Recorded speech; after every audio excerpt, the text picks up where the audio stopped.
चीन एक बार फिर दुनिया भर की सुर्खियों में आ गया है, लेकिन इस बार वजह कोई राजनीतिक विवाद नहीं बल्कि एक नया बैट वायरस है। जी हाँ, वैज्ञानिकों ने HKU5CoV2 नाम के नए कोरोना वायरस की खोज की है, जो कोविड-19 से मिलता जुलता है।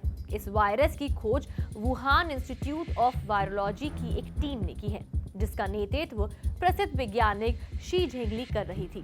शी झेंगली को उनके कोरोना वायरस की खोज के कारण बैट वुमन भी कहा जाता है।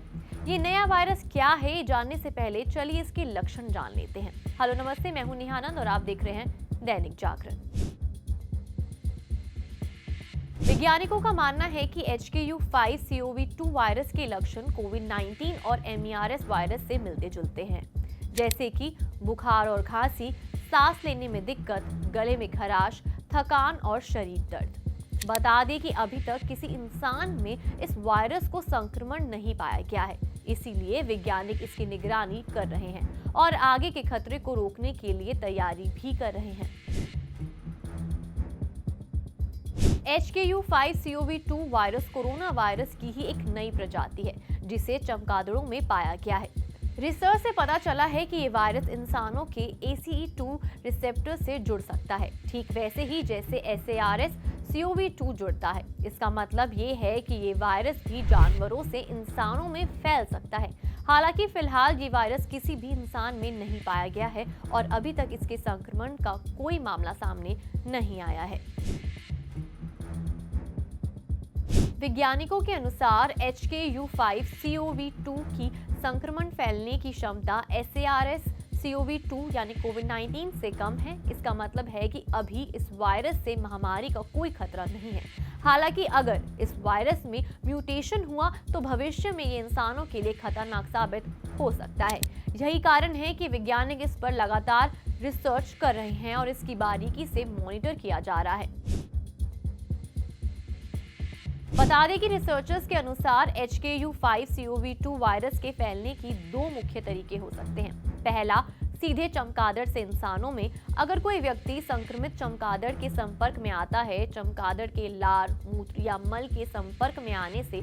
दूसरा है कि किसी अन्य जानवर के माध्यम से। ये वायरस पहले किसी स्तनधारी जानवर को संक्रमित कर सकता है, फिर ये जानवर किसी इंसान को संक्रमित कर सकता है, ठीक वैसे ही जैसे SARS-CoV2 फैला था। बता दें कि HKU5CoV2 पर किए गए रिसर्च से कुछ महत्वपूर्ण बातें सामने आई है। ये इंसानी कोशिकाओं, फेफड़ों और आंतों के टिश्यू को संक्रमित कर सकता है। ये सीधे चमगादड़ से इंसानों में फैल सकता है या फिर किसी अन्य जानवर के जरिए भी इंसानों तक पहुंच सकता है।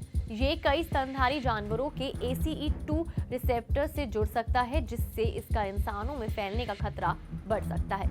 भविष्य में कितना खतरनाक हो सकता है ये वायरस, आइए वो भी जान लेते हैं। हालांकि HKU5CoV2 अभी SARS-CoV2 कोरोना वायरस जितना प्रभावी नहीं है, लेकिन म्यूटेशन के बाद ये खतरा बन सकता है। इसीलिए वैज्ञानिक इसे लेकर सतर्क हैं और इस पर लगातार रिसर्च भी कर रहे हैं। वुहान इंस्टीट्यूट ऑफ वायरोलॉजी की टीम इस वायरस की संरचना और इसके फैलने के तरीके का बारीकी से अध्ययन कर रही है। अभी तक इससे महामारी बनने का कोई खतरा नहीं है, लेकिन अगर ये वायरस म्यूटेट हुआ तो ये भविष्य में चिंता का विषय बन सकता है। कोरोना वायरस के बाद अब चीन में HKU5CoV2 की खोज ने वैज्ञानिक समुदाय को सतर्क कर दिया है।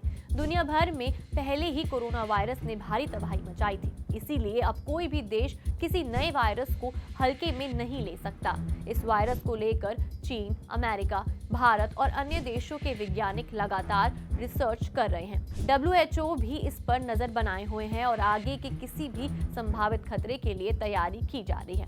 अभी तक HKU5CoV2 से किसी इंसान के संक्रमित होने का कोई मामला सामने नहीं आया है, लेकिन ये वायरस ACE2 रिसेप्टर से जुड़ सकता है, जो चिंता का विषय है।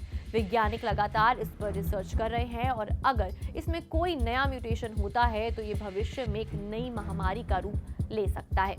फिलहाल दुनिया को इससे घबराने की जरूरत नहीं है, लेकिन सतर्क रहना जरूरी है। महामारियों से बचने का सबसे अच्छा तरीका है कि हम पहले से ही सतर्क रहें और वैज्ञानिकों की चेतावनियों को गंभीरता से लें।